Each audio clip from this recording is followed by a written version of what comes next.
Part 3. "What are they looking at?" said Clarissa Dalloway to the maid who opened her door. The hall of the house was cool as a vault. Mrs. Dalloway raised her hand to her eyes, and as the maid shut the door to, and she heard the swish of Lucy's skirts, she felt like a nun who has left the world and feels fold round her the familiar veils and the response to old devotions. The cook whistled in the kitchen. She heard the click of the typewriter. It was her life, and bending her head over the hall table she bowed beneath the influence, felt blessed and purified, saying to herself, as she took the pad with the telephone message on it, how moments like this are buds on the tree of life. Flowers of darkness they are, she thought, as if some lovely rose had blossomed for her eyes only. Not for a moment did she believe in God, but all the more, she thought, taking up the pad, must one repay in daily life to servants, yes, to dogs and canaries, above all to Richard, her husband, who was the foundation of it, of the gay sounds, of the green lights, of the cook even whistling, for Mrs. Walker was Irish and whistled all day long. One must pay back from this secret deposit of exquisite moments, she thought, lifting the pad, while Lucy stood by her trying to explain how. "Mr. Dalloway, ma'am," Clarissa read on the telephone pad. "Lady Bruton wishes to know if Mr. Dalloway will lunch with her today." "Mr. Dalloway, ma'am, told me to tell you he would be lunching out." "Dear," said Clarissa, and Lucy shared as she meant her to her disappointment, but not the pang; felt the concord between them, took the hint, thought how the gentry love, gilded her own future with calm, and, taking Mrs. Dalloway's parasol, handled it like a sacred weapon which a goddess, having acquitted herself honourably in the field of battle, sheds, and placed it in the umbrella stand. "Fear no more," said Clarissa, "fear no more the heat of the sun, for the shock of Lady Bruton asking Richard to lunch without her made the moment in which she had stood shiver, as a plant on the river bed feels the shock of a passing oar and shivers. So she rocked, so she shivered." Millicent Bruton, whose lunch parties were said to be extraordinarily amusing, had not asked her. No vulgar jealousy could separate her from Richard, but she feared time itself, and read on Lady Bruton's face, as if it had been a dial cut in impassive stone, the dwindling of life. How year by year her share was sliced. How little the margin that remained was capable any longer of stretching, of absorbing, as in the youthful years, the colours, salts, tones of existence, so that she filled the room she entered, and felt often, as she stood hesitating one moment on the threshold of her drawing room, an exquisite suspense, such as might stay a diver before plunging, while the sea darkens and brightens beneath him, and the waves, which threaten to break, but only gently split their surface, roll and conceal and encrust as they just turn over the weeds with pearl. She put the pad on the hall table. She began to go slowly upstairs, with her hand on the banisters, as if she had left a party, where now this friend, now that had flashed back her face, her voice, had shut the door and gone out and stood alone, a single figure against the appalling night, or rather, to be accurate, against the stare of this matter-of-fact June morning. Soft with the glow of rose petals for some, she knew, and felt it, as she paused by the open staircase window, which let in blinds flapping, dogs barking. Let in, she thought, feeling herself suddenly shriveled, aged, breastless, the grinding, blowing flowering of the day, out of doors, out of the window, out of her body and brain, which now failed, since Lady Bruton, whose lunch parties were said to be extraordinarily amusing, had not asked her. Like a nun withdrawing or a child exploring a tower, she went upstairs, paused at the window, came to the bathroom. There was the green linoleum and a tap dripping. There was an emptiness about the heart of life, an attic room. Women must put off their rich apparel.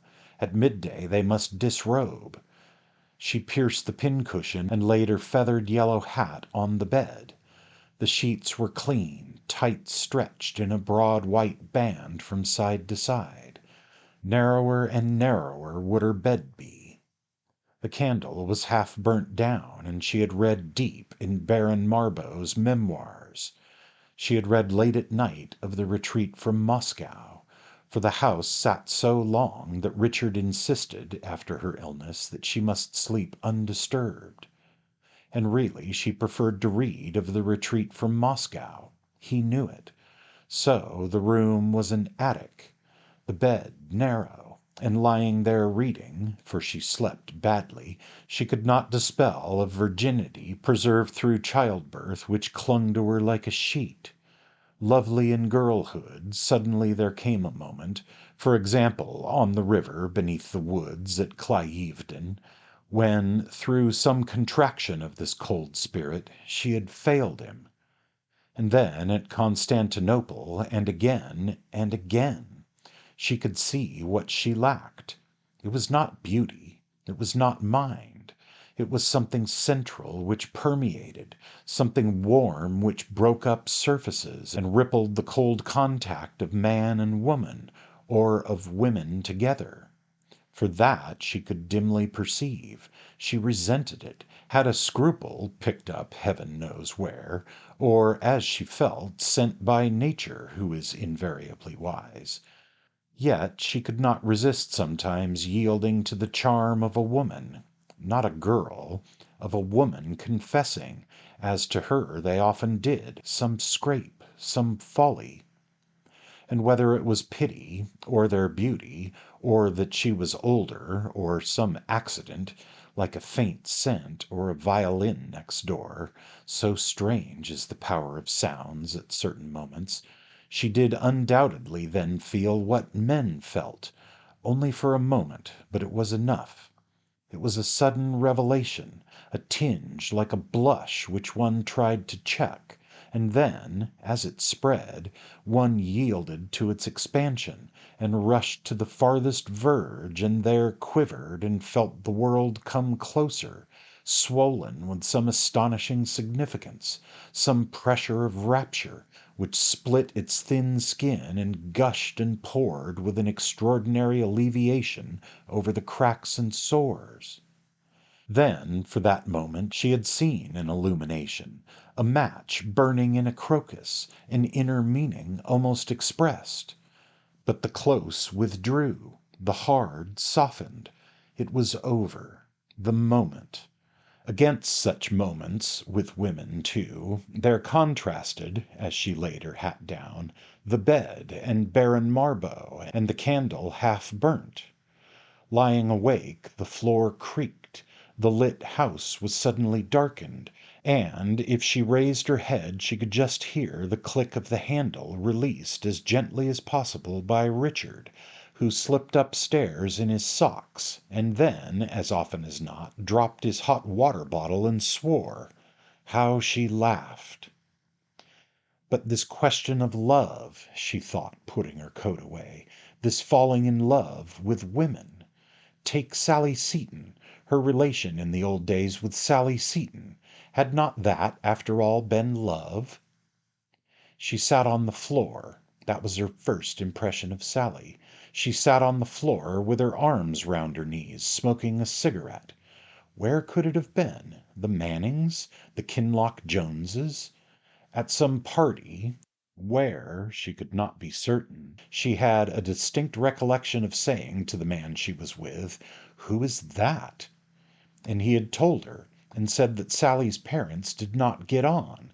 How that shocked her, that one's parents should quarrel. But all that evening she could not take her eyes off Sally.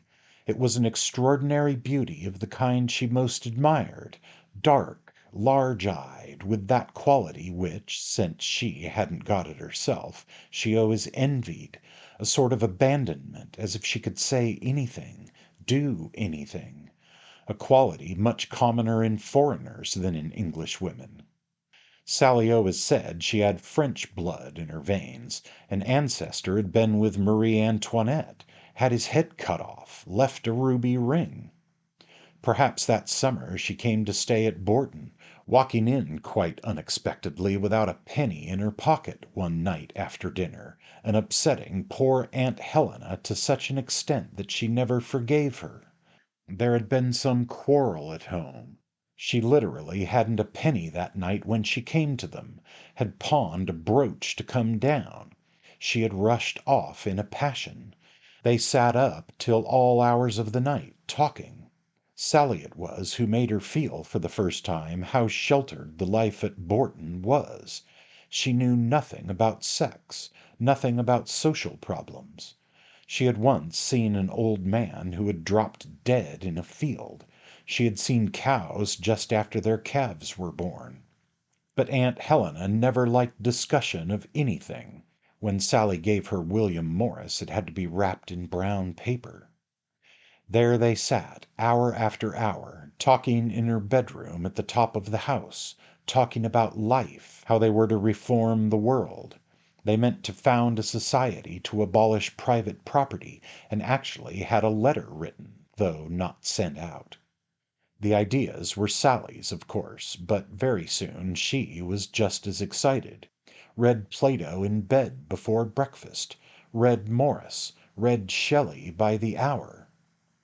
Sally's power was amazing, her gift, her personality. There was her way with flowers, for instance. At Bourton they always had stiff little vases all the way down the table. Sally went out, picked hollyhocks, dahlias, all sorts of flowers that had never been seen together, cut their heads off and made them swim on the top of water in bowls. The effect was extraordinary, coming in to dinner in the sunset. Of course Aunt Helena thought it wicked to treat flowers like that. Then she forgot her sponge and ran along the passage naked. That grim old housemaid, Ellen Atkins, went about grumbling. Suppose any of the gentlemen had seen. Indeed, she did shock people. She was untidy, Papa said. The strange thing, on looking back, was the purity, the integrity of her feeling for Sally. It was not like one's feeling for a man. It was completely disinterested, and besides it had a quality which could only exist between women just grown up. It was protective on her side, sprang from a sense of being in league together, a presentiment of something that was bound to part them. They spoke of marriage always as a catastrophe, which led to this chivalry, this protective feeling which was much more on her side than Sally's. For in those days she was completely reckless, did the most idiotic things out of bravado, bicycled round the parapet on the terrace, smoked cigars. Absurd she was, very absurd. But the charm was overpowering, to her at least, so that she could remember standing in her bedroom at the top of the house, holding the hot water can in her hands and saying aloud, "She is beneath this roof, she is beneath this roof." No, the words meant absolutely nothing to her now. She could not even get an echo of her old emotion. But she could remember going cold with excitement and doing her hair in a kind of ecstasy. Now the old feeling began to come back to her as she took out her hairpins and laid them on the dressing table, began to do her hair. With the rooks flaunting up and down in the pink evening light, and dressing and going downstairs, and feeling, as she crossed the hall, if it were now to die, 'twere now to be most happy.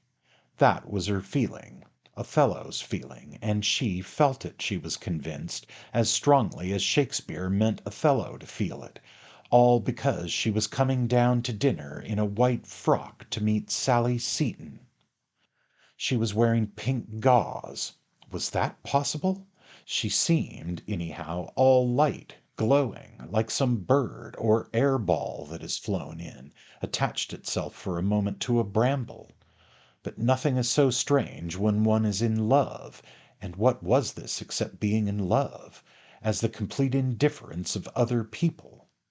Aunt Helena just wandered off after dinner. Papa read the paper. Peter Walsh might have been there, and old Miss Cummings. Joseph Brightcoff certainly was, for he came every summer, poor old man, for weeks and weeks, and pretended to read German with her, but really played the piano and sang Brahms without any voice. All this was only a background for Sally. She stood by the fireplace talking, in that beautiful voice which made everything she said sound like a caress to Papa, who had begun to be attracted rather against his will. He never got over lending her one of his books and finding it soaked on the terrace, when suddenly she said, "What a shame to sit indoors!" and they all went out to the terrace and walked up and down. Peter Walsh and Joseph Brightcoff went on about Wagner. She and Sally fell a little behind. Then came the most exquisite moment of her whole life, passing a stone urn with flowers in it. Sally stopped, picked a flower, kissed her on the lips. The whole world might have turned upside down. The others disappeared. There she was, alone, with Sally. And she felt that she had been given a present wrapped up and told just to keep it, not to look at it, a diamond, something infinitely precious, wrapped up, which, as they walked, up and down, she uncovered, or the radiance burnt through, the revelation, the religious feeling, when old Joseph and Peter faced them. "Stargazing?" said Peter. It was like running one's face against a granite wall in the darkness. It was shocking. It was horrible. Not for herself. She felt only how Sally was being mauled already, maltreated. She felt his hostility, his jealousy, his determination to break into their companionship. All this she saw as one sees a landscape in a flash of lightning. And Sally, never had she admired her so much, gallantly taking her way unvanquished. She laughed. She made old Joseph tell her the names of the stars, which he liked doing very seriously. She stood there, she listened, she heard the names of the stars. Oh, this horror, she said to herself, as if she had known all along that something would interrupt, would embitter her moment of happiness. Yet, after all, how much she owed to him later. Always when she thought of him, she thought of their quarrels for some reason. Because she wanted his good opinion so much, perhaps. She owed him words, sentimental, civilized. They started up every day of her life as if he guarded her. A book was sentimental, an attitude to life sentimental. Sentimental, perhaps she was to be thinking of the past. What would he think, she wondered, when he came back? That she had grown older? Would he say that, or would she see him thinking when he came back that she had grown older? It was true. Since her illness she had turned almost white. Laying her brooch on the table, she had a sudden spasm, as if, while she mused, the icy claws had had the chance to fix in her. She was not old yet. She had just broken into her 52nd year. Months and months of it were still untouched. June, July, August. Each still remained almost whole, and, as if to catch the falling drop, Clarissa, crossing to the dressing table, plunged into the very heart of the moment, transfixed it there, the moment of this June morning on which was the pressure of all the other mornings, seeing the glass, the dressing table, and all the bottles afresh, collecting the whole of her at one point, as she looked into the glass, seeing the delicate pink face of the woman who was that very night to give a party, of Clarissa Dalloway, of herself. How many million times had she seen her face, and always with the same imperceptible contraction? She pursed her lips when she looked in the glass. It was to give her face point. That was herself, pointed, dart-like, definite. That was herself, when some effort, Some call on her to be herself drew the parts together. She alone knew how different, how incompatible, and composed so for the world into only one centre, one diamond, one woman who sat in her drawing room and made a meeting point, a radiancy no doubt in some dull lives, a refuge for the lonely to come to perhaps. She had helped young people who were grateful to her. She had tried to be the same always, never showing a sign of all the other sides of her, faults, jealousies, vanities, suspicions, like this of Lady Bruton not asking her to lunch, which, she thought, combing her hair finally, is utterly base. Now, where was her dress? Her evening dresses hung in the cupboard. Clarissa, plunging her hand into the softness, gently detached the green dress and carried it to the window. She had torn it. Someone had trod on the skirt. She had felt it give at the embassy party at the top among the folds. By artificial light the green shone, but lost its colour now in the sun. She would mend it. Her maids had too much to do. She would wear it tonight. She would take her silks, her scissors, her what was it? Her thimble, of course, down into the drawing room, for she must also write, and see that things generally were more or less in order.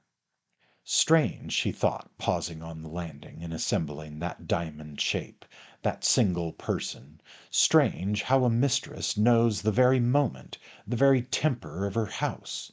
Faint sounds rose in spirals up the well of the stairs, the swish of a mop, tapping, knocking, a loudness when the front door opened, a voice repeating a message in the basement, the chink of silver on a tray, clean silver for the party. All was for the party. And Lucy, coming into the drawing room with her tray held out, put the giant candlesticks on the mantelpiece, the silver casket in the middle, turned the crystal dolphin towards the clock. They would come, they would stand, they would talk in the mincing tones which she could imitate, ladies and gentlemen. Of all, her mistress was loveliest, mistress of silver, of linen, of china, for the sun, the silver, doors off their hinges, Rumpelmayer's men, gave her a sense, as she laid the paper knife on the inlaid table, of something achieved. Behold, behold, she said, speaking to her old friends in the baker's shop, when she had first seen service at Caterham, prying into the glass.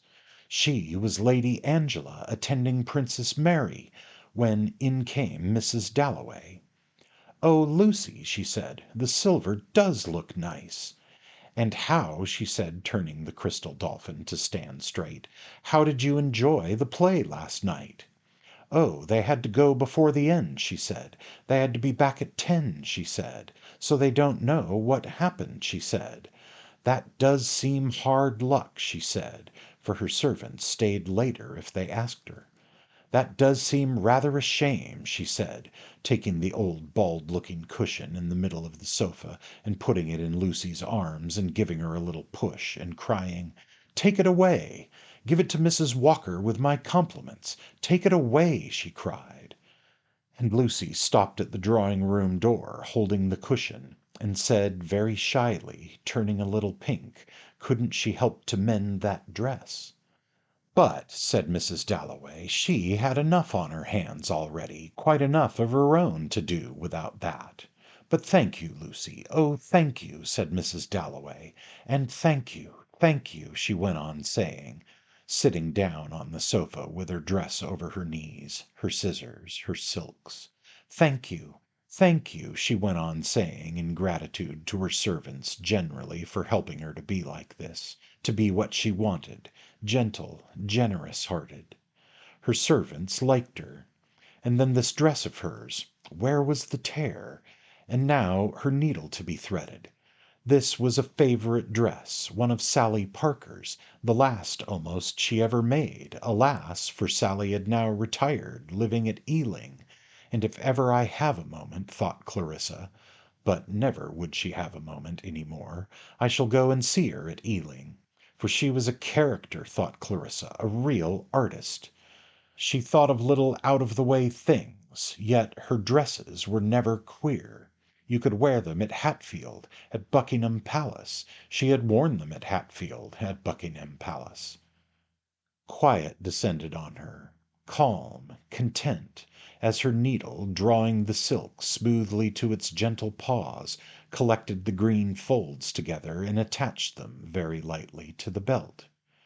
So on a summer's day waves collect, overbalance, and fall, collect and fall, and the whole world seems to be saying, "That is all," more and more ponderously, until even the heart in the body, which lies in the sun on the beach, says too, "That is all." "Fear no more," says the heart. "Fear no more," says the heart, committing its burden to some sea, which sighs collectively for all sorrows, and renews, begins, collects, lets fall, and the body alone listens to the passing bee, the wave breaking, the dog barking, far away, barking and barking.